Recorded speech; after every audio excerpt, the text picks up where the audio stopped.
香港人一定要嚟添啊！我覺得。去你啦，出面又鹹啦，入面就軟嘅，係啦，好正。歡迎嚟到大灣區有運行。今日咧我就帶咗好多香港嘅朋友咧嚟到廣州荔灣區嘅洋濤廣場。咁究竟有幾好玩嘅咧？我等陣就會帶你哋去睇啦。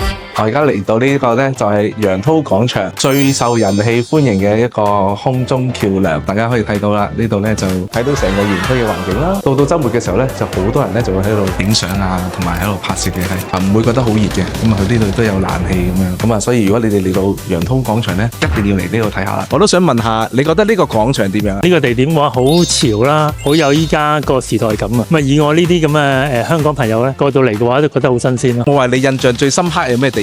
呢度就好年青化啦，年長少少嗰啲咧都喺度咧，好有活力感啊！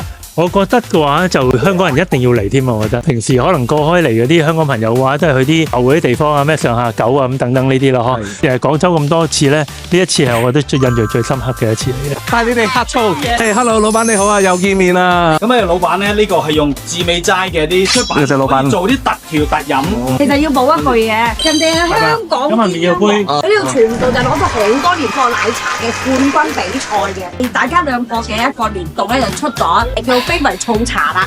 但係咧，我就建議如果嚟呢間店打卡咧，就係真係要先飲咗佢點樣。咩即係你介紹咁多咧，都係要俾錢嘅。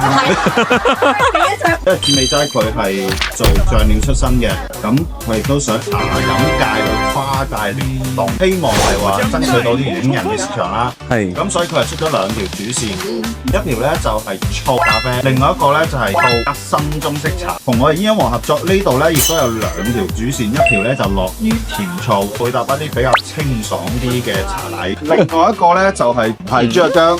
咁佢就冇咗傳統豬肉薑嘅油膩，依然保留住紅糖、薑同埋醋呢三樣對身體比較好嘅物質喺度。嚟緊例假嗰時咧飲係比較啱嘅，因為佢本身就只能夠做熱，咁同埋紅糖補血啦，薑啊驅寒啦，醋亦都促進人體消化啦。一個就係夏日清爽齋做凍嘅醋茶系列，一個就係主打女仔補身嘅一個唔係豬肉薑系列。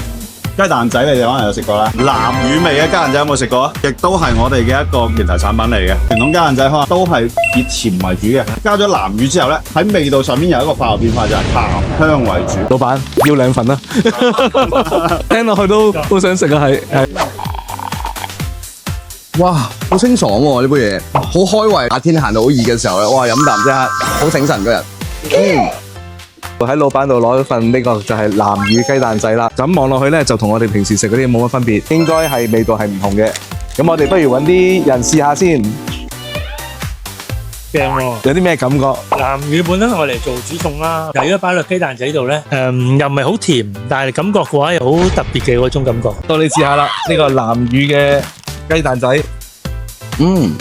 好脆喎，因為我感覺好正，一開始係脆脆地啦，出面又鹹啦，入面就軟嘅，係啦，好正。到你又想試下啦，好，係啦，因為你哋咧未食過呢個味嘅，第一下個感覺好緊要嘅係，第一次都食呢個南乳味嘅雞蛋仔，真係好特別，好正呢個。嗱呢個咧就係呢個店嘅鎮店之寶檸檬醋茶，係啦。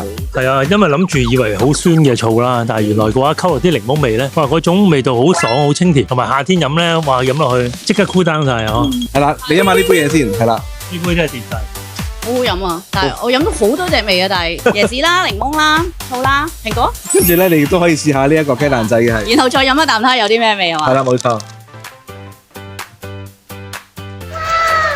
南乳味嘅雞蛋仔好好味，特別，即係好似細個食嗰啲南乳餅咁樣啊。但係雞蛋仔嘅南乳味就未試過，再加埋一啖呢個檸，好似個味仲出咗喎。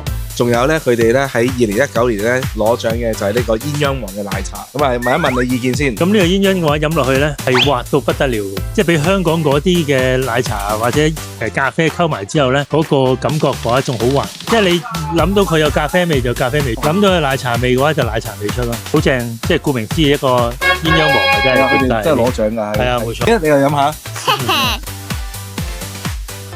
反而我就飲到佢咖啡味重啲，但係個奶好滑咯，應該。相比於呢杯咧，呢杯就有啲甜，應該係可以叫老闆可以有甜度可以揀埋，因為我中意啲酸味味嘅。嗱，我就好中意呢一杯嘅檸檬重茶，飲落去咧好消暑解渴啊，唔會膩，嗰個醋咧啱啱好，唔會話覺得好似真係呷醋咁樣，好舒服，同埋個檸檬嗰啲都撞得好好，所以呢一個味好特別，但係亦都好 fresh 嘅，好清新嘅係。呢一杯茶咧，主打就係一個清新爽啊！佢嘅靈感咧，其實源自於我喺荷蘭飲過嘅一杯檸檬草茶。佢一人有糖嘅，但係佢嗰隻糖變咗檸檬草好藥啊嗰啲搭配埋一齊，係會令到一個食咗7日牛扒好滯嘅人即刻有翻胃口食嘢。咁我飲咗之後，成個男人翻晒嚟喎，我又試下可唔可以用醋去做到呢一隻效果。幾次嘅嘗試之後，佢真係有呢個效果。一啲客人啦，我反饋翻就係佢飲醉酒第2日，或者係真係食滯咗，佢飲完之後佢真係成個人精神化。呢位朋友咧，佢又喺香港咧就成日飲呢個鴛鴦啊、奶茶啊、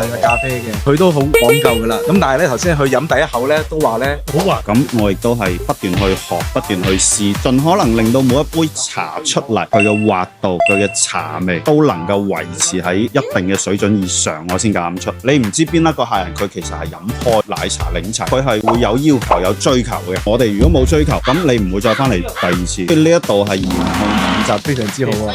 多謝你，多謝你介紹。我本人係冇攞過任何獎，但係嗰個品質嗰個要求真係好高嘅。你覺得呢個廣場點啊？好舒服啊！咁又有自然風啦，咁入到去咧啲商鋪咧又有冷氣，嗰啲冷氣都夠涼喎，廁所都好方便同埋好乾淨咯。我覺得呢度咧好大啦，好 chill 啊，同埋好多 outdoor area， 我自己好中意。到你啦，呢度就啱我呢啲咁中意飲咖啡嘅人啦，因為都好多 coffee shop， 特別推薦鴛鴦王，真係好好飲。覺得呢度好 chill 啊，係啦，可以坐啦，又可以坐好耐啦，同埋都幾好食啊啲嘢，都幾舒服，同埋好多嘢揀咯，即係譬如小食啊、飲品啊咁樣都好集中，可以揀好多牌子，好多可以揀嘢飲嘅地方啦，好 chill 啦，又有夾公仔機啦，我都可以同啲朋友過嚟玩下。呢度咧最好嘅地方咧係其實好休閒嘅，即係你會見到而家喺呢一個環境底下，你覺得30幾度啦，但係你只要你着住背心就冇問題噶啦，同埋好多人咧坐喺樓梯嗰度咧閱讀緊，覺得咧可能傍晚啲時間嚟行呢度應該會舒服啲嘅，因為而家都係比較熱嘅時間，係好多露天嘅店啦，咁所以可以大家去感受下啦。所以大家不妨有時間就過嚟呢個楊濤廣場，呢度就係楊濤廣場啦。想知道點過嚟呢？你可以搭高鐵啦，嚟到呢個廣州東站，9個站咧就嚟到咧陳家祠站。咁而呢個園區咧，最近咧就係喺廣州嚟講咧係非常之受人氣，咁啊亦都有好多唔同嘅美食啊，同埋好多潮玩嘅嘢啊咁樣，大家都會睇到一啲好多元化嘅嘢喺度，不愧為一個大灣區嘅一個好景點。咁啊，希望大家中意呢笪地方啦。